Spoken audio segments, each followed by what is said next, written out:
But ladies and gentlemen, if we can all give a massive round of applause to lead creative for The Walking Dead The Ride, Mr. John Burton. Well, hello everyone, and thank you for joining me here today at Expo. What I've got for you here today is actually the first time we've released some of the concept art for the ride here today, and I'll be telling you about the creative process that we went through to creating The Walking Dead. So, last year, as many of you know, we launched with The Walking Dead here at Fright Nights. It was a global phenomenon, and we had the brief given to us at Merlin Magic Making to create a new attraction here, a permanent-based ride for The Walking Dead. And at Merlin Magic Making, the magic clock started turning, and we came up with this idea, a backstory, to help us develop this year of, which was the walkers invaded at Fright Nights. We thought we got rid of them, but we were wrong. And with that backstory, it gave us an opportunity to really amplify this, make it bigger than just a ride, and create a year of unmissable events. And so that's where we have things such as Living Nightmare Extreme, Apocalypse Weekends, and Zombie Hunt that forms part of this year of. And at the heart of that is The Walking Dead The Ride. So The Walking Dead The Ride, we worked in tandem in collaboration with AMC. They were absolutely fantastic to work with. They have loads of material and loads of ideas to help work with us on this project. So, as many of you have probably seen this visual for the exterior of the ride, this ride is a brand new bespoke story. It is set at Thorpe Park Resort. It is a new community, and it's a safe zone. And as we said at the start, walkers invaded the island, and we've made somewhere that is a safe zone, inviting our guests to join us and be part of a brand new community. This experience we wanted to make feel completely different to what was the original X. And with that, we wanted to create a multi-part experience with pre-show, main ride, and a post-show experience. With this, the pre-show, we actually have two different versions that we can run in here. We have both a pre-recorded version and a live version. So if we keep going back throughout the season, we can alternate between that. That is part of our idea of making it slightly more re-rideable as an attraction, and there are multiple scenarios throughout the ride that we can change as well. As I said with The Walking Dead The Show, we wanted to create an attraction that the fans of the show would completely fall in love with loads of references and Easter eggs to characters from the show, as well as architectural styles and references to it. With the supply store we have in the ride, there's an opportunity here that we built upon the storyline from The Walking Dead, that within all these different communities, there are other communities out there, such as the Saviours and Negan's gang, who have hold over other communities. So in this scene, as you walk through, just before you board in the supply store, you'll see references in there to Negan's demand list, and how this community is actually taken over by Negan's gang. And that's why there's a Delano food truck parked up, and all these crates are being loaded on, ready to be taken to Negan. The ride was the biggest challenge for us to work on, as that ride inside, when we got into that space, is very compact. There isn't a lot of space to work within there. And so from this point, we wanted to really try and do as much show and storytelling with X. The brief was to make it feel as completely different to X and the disco rave that it was before, and create a storytelling ride experience. This ride, as we know, hardware is not a thrill piece of hardware. It's not like Stealth, it's not like Swarm that gives you the buzz and the adrenaline rush that you get from launching from 0 to 80. This ride is a junior Coca-Cola roller coaster, but that gives us a great opportunity to do storytelling with that piece of hardware. So we can actually move you at speed through the safe zone and tell various different bits of story with it. So we didn't feel that we needed an actual big thrill hardware that goes up and down, goes around upside down. We just needed something we could tell story with, stop it at certain points, and do special effects with.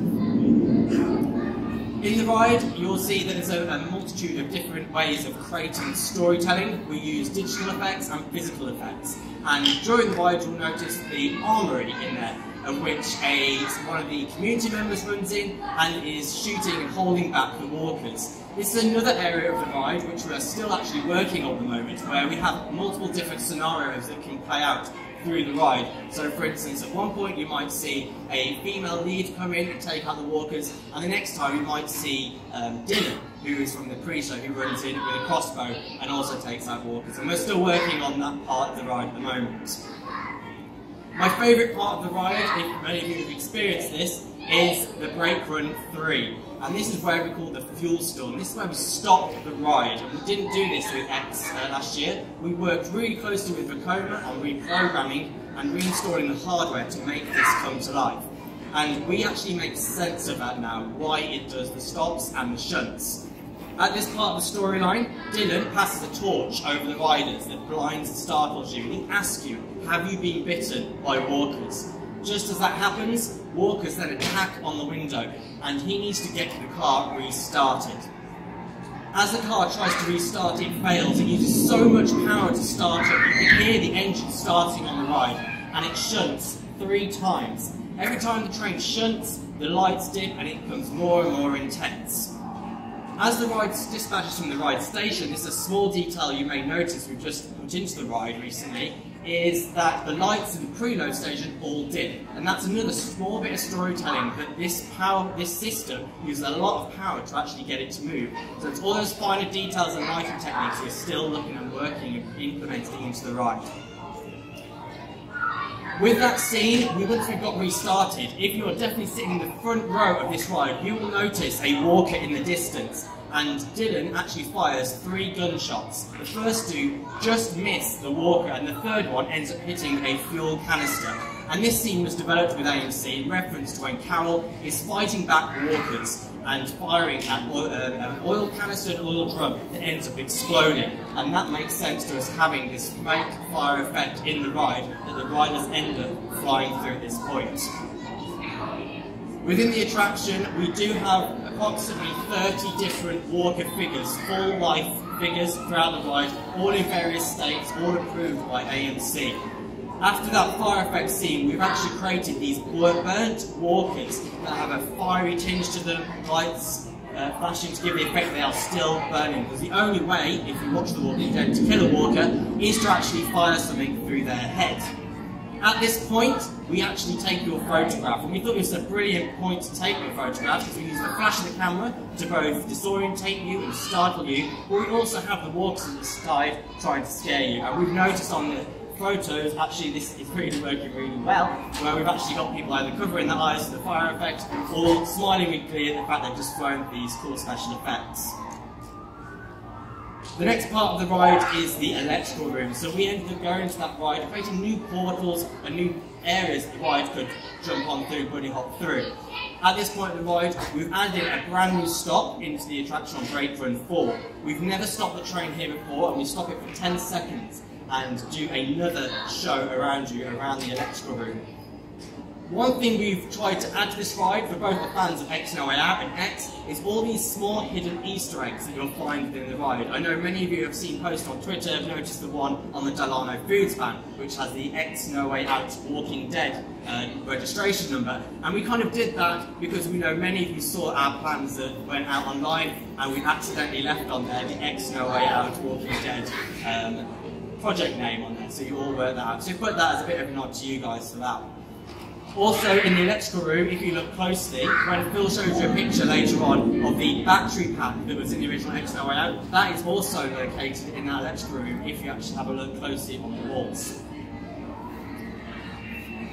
Once the ride comes to an end, we didn't want the ride experience to end there. Most ride experiences, when you finish on a roller coaster, that's it.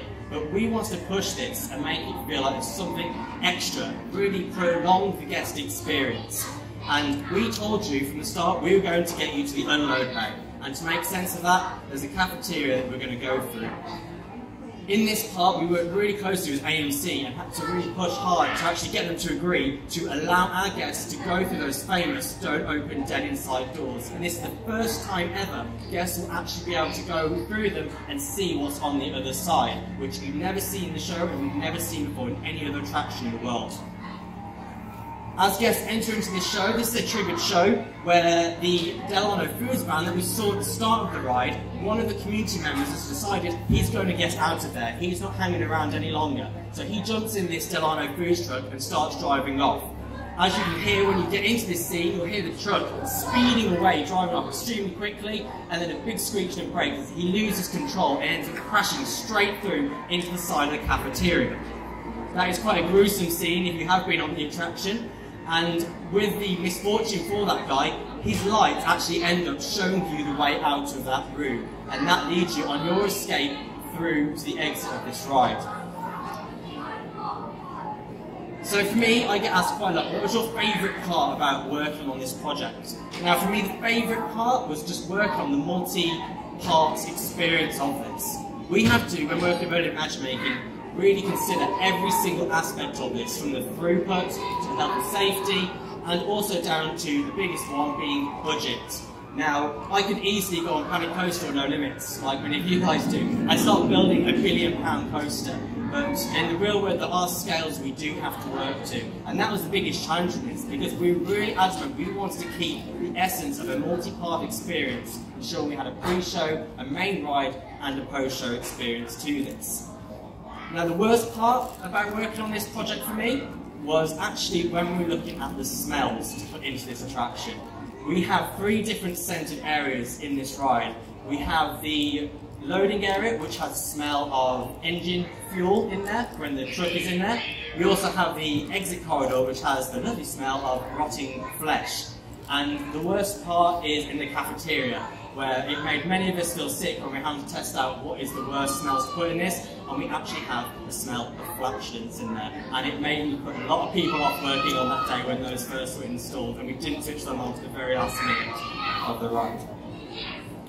So, that is it for the walk under the ride. I hope you enjoyed seeing some of these never before seen shots. I will be around for the next 20 minutes, so if you want to come over and ask me any questions, and I really do hope you enjoy the ride when you next get to go on it. Thank you very much. Once again, if you can all give a massive round of applause for Mr. John Burton.